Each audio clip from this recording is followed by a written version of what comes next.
서양 속담 중에 이런 말이 있습니다. History repeats itself. 역사는 스스로 반복한다. 서양 속담인데요.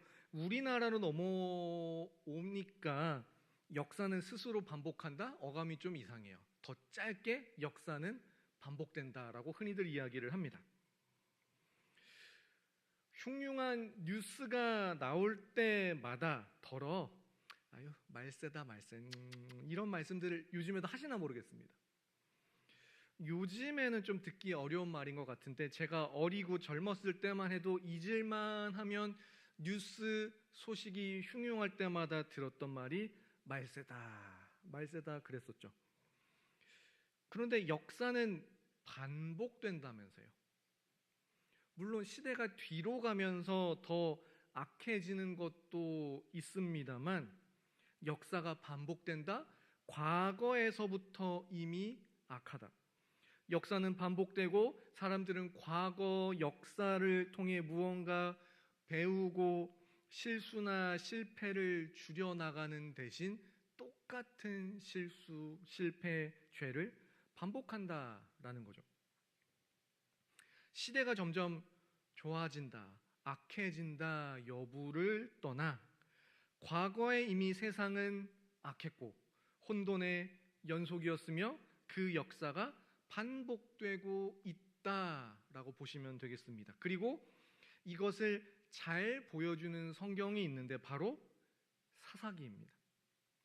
오늘 사사기라는 이 성경을 살펴보며 반복되는 역사, 실패, 실수, 심지어 대놓고 범죄하는 이 세상 속에서도 우리의 유일한 소망을 발견하는 이 시간 될 수 있기 바랍니다.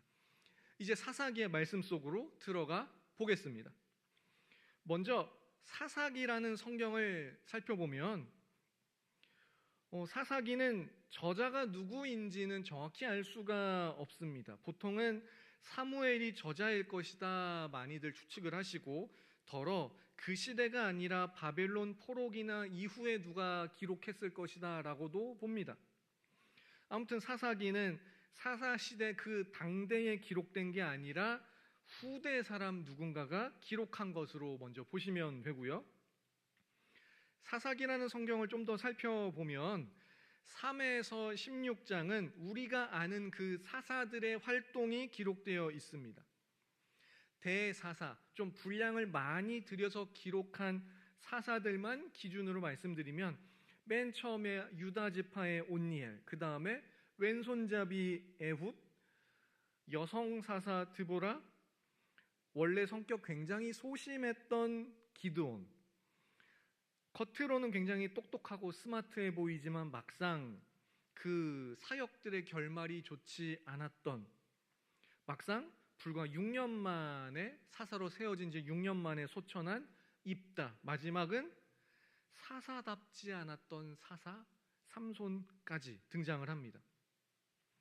이스라엘 백성들이 우상 숭배 등으로 범죄하면 이제 주변 가나안 민족 등등 그들이 이스라엘을 찌르는 가시가 되고 그제야 하나님을 이스라엘 백성들이 찾고 그러면 사사가 등장하여 평화가 찾아오고 일정 기간의 평화의 시대가 끝나면 이스라엘 백성들이 또다시 범죄하는 이 패턴이 사사기에서 계속 반복이 됩니다.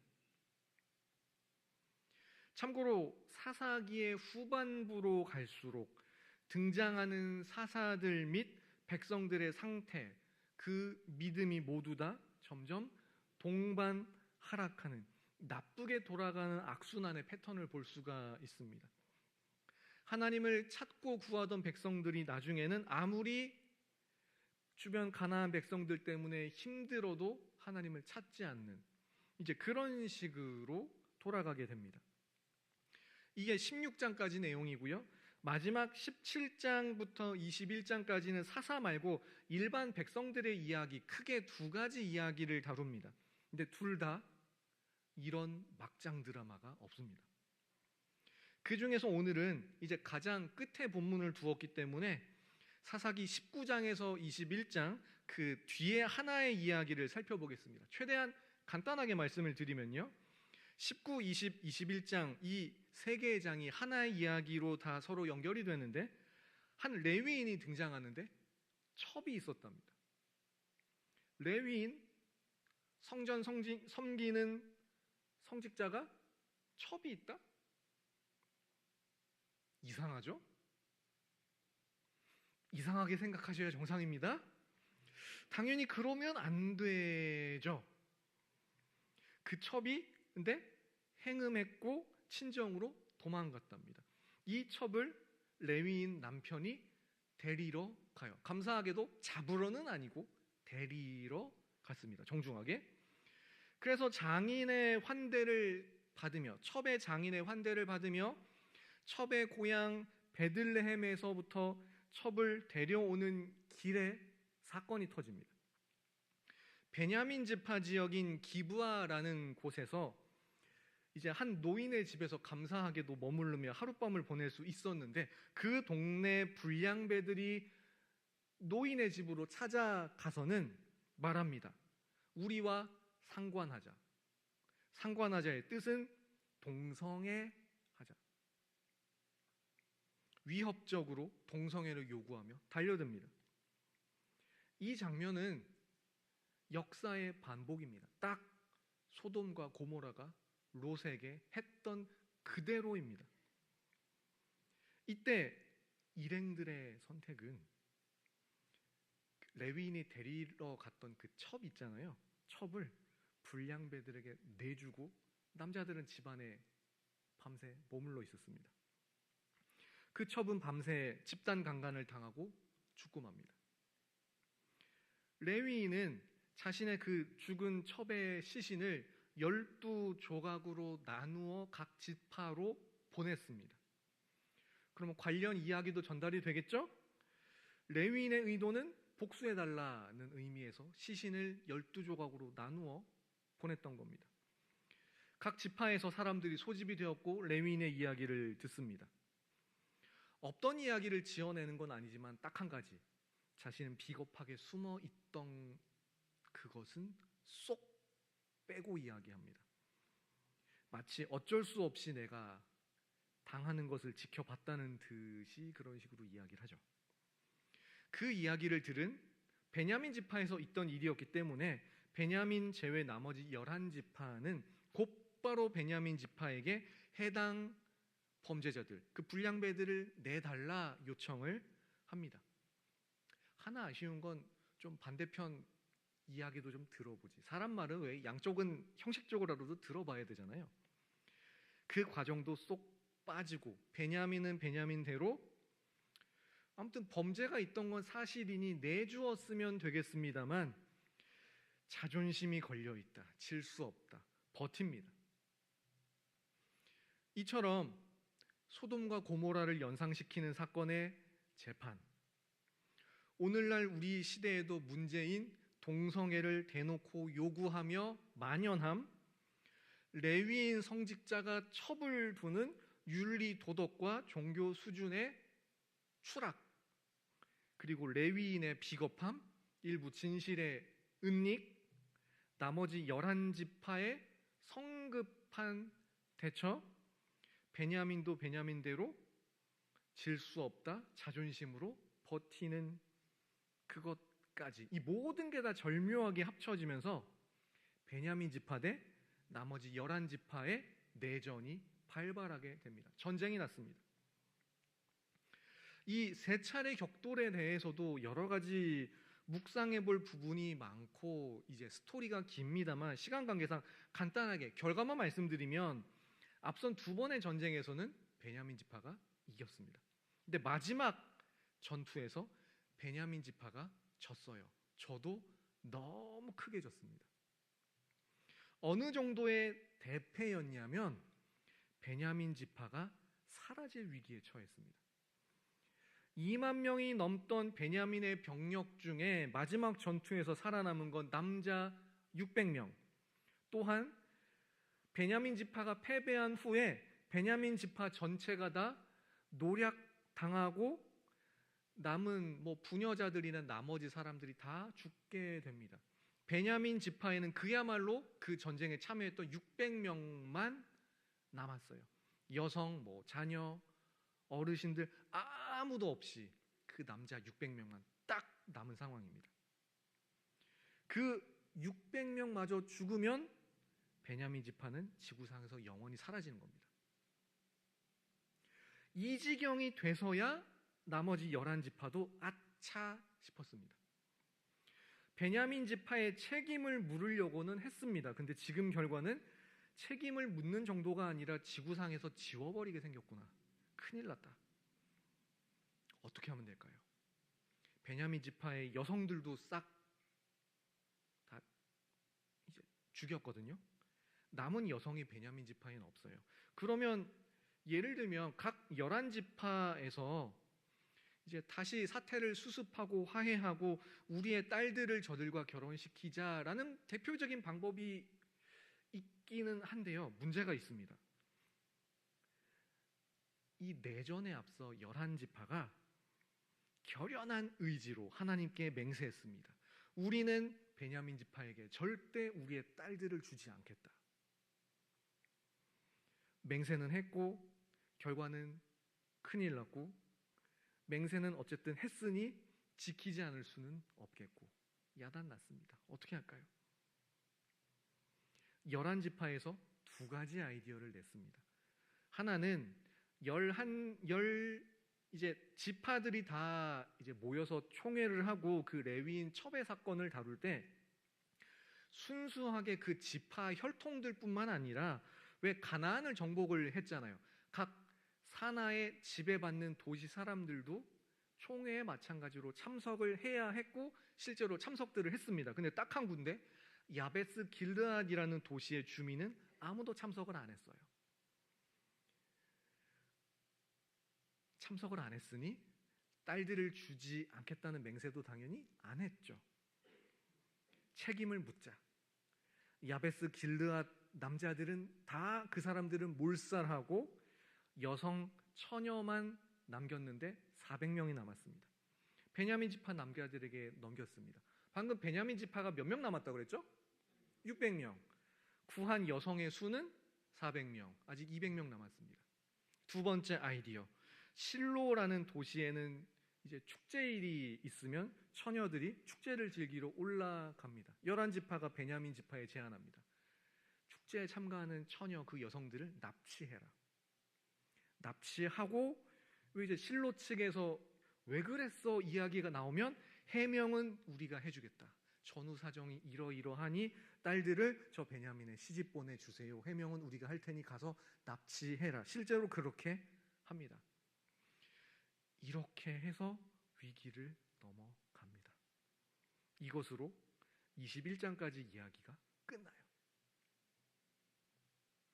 레위인은 첩을 집 바깥으로 던져주고 자신은 집 안에 숨고 11지파 대 베냐민은 너무 성급하게 내전을 벌여서 한 지파가 몰살당할 뻔했고 애꿎은 여인들 600명은 무슨 죄인가요? 그들은 갑자기 가정의 모든 식구들이 다 죽고 일면식이 없는 낯선 남자와 강제 결혼을 해야 하는 그런 상황이 된 겁니다.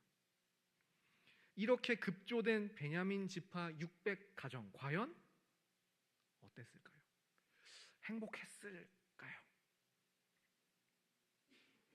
상상이 잘 안 가죠? 막막하죠? 이게 사사기 19장에서 21장 마지막 스토리의 대략입니다.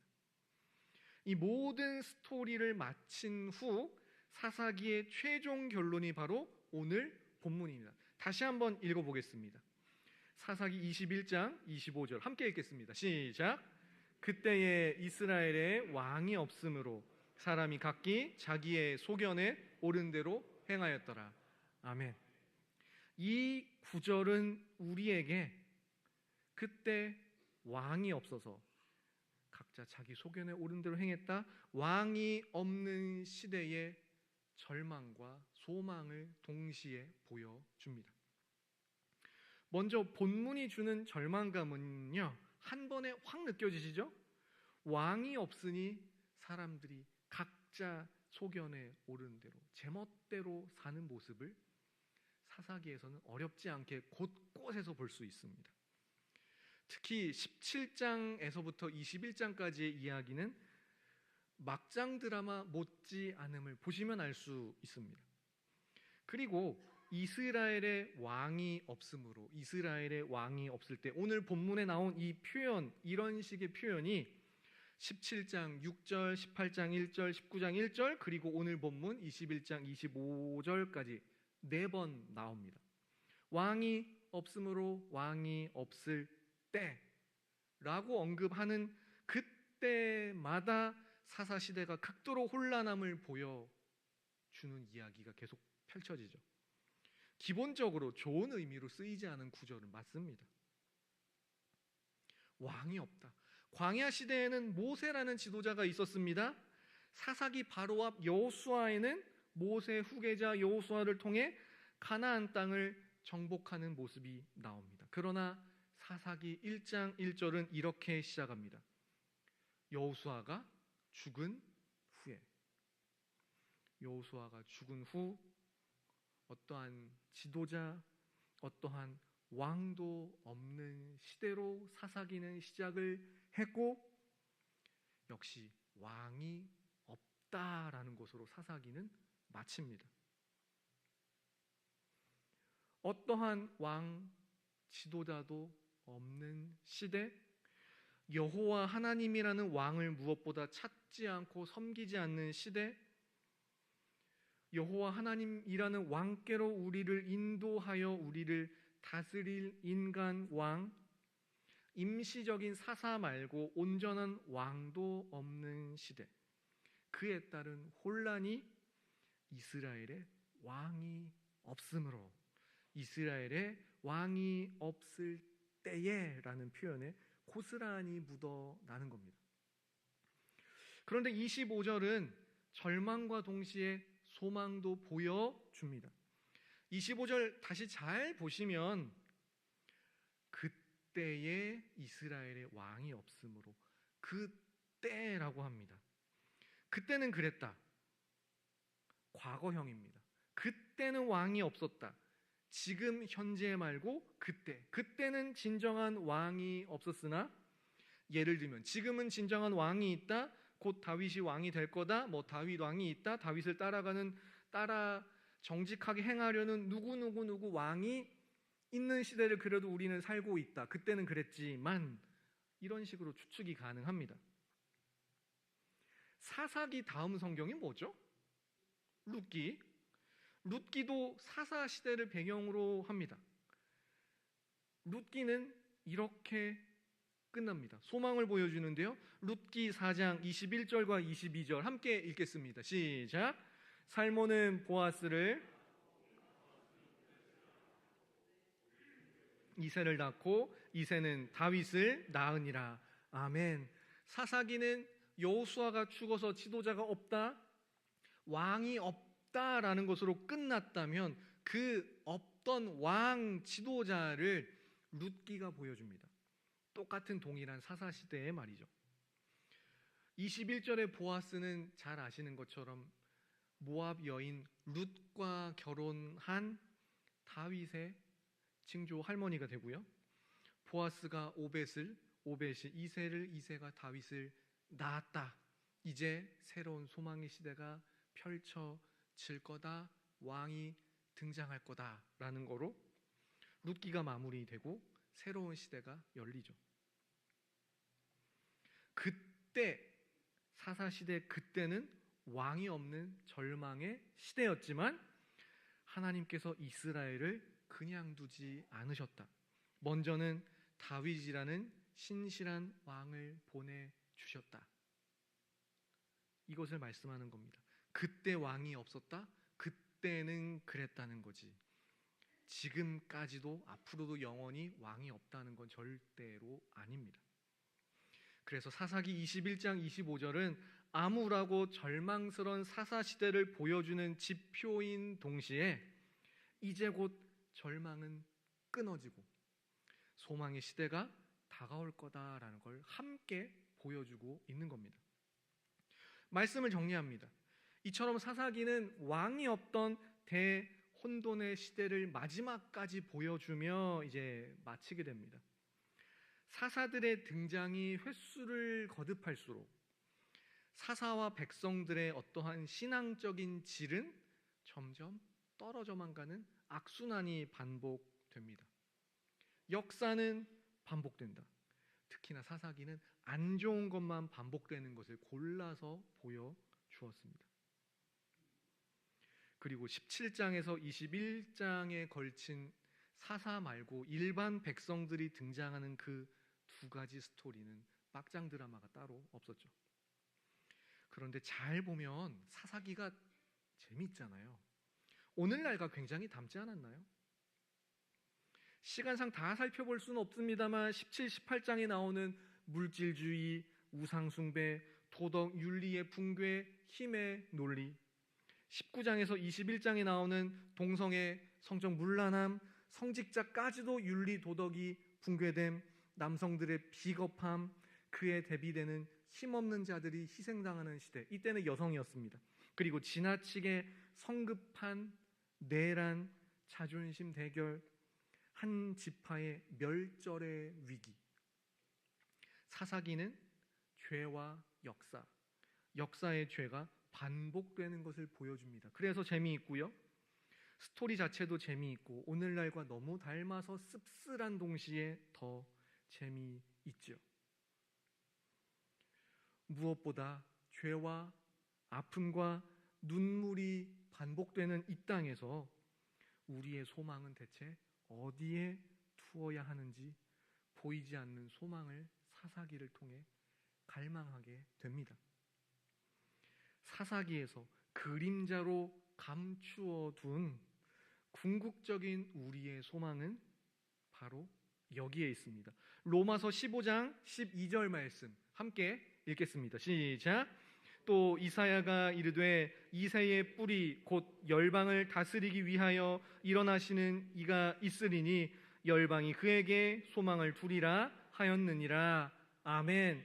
사사기는 왕 없는 시대를 통해 다윗이라는 소망의 그림자를 보여주었다면 더 나아가 무엇보다 영원한 왕이시며 소망의 본체이신 예수 그리스도를 맛보게 합니다. 이 세상과 너무 닮은 이 사사기를 통해 소망 없는 이 땅의 헛된 소망을 찾는 대신 영원한 소망이신 예수 그리스도께로 나아가는 우리 모두가 될 수 있기를 소망합니다. 아멘.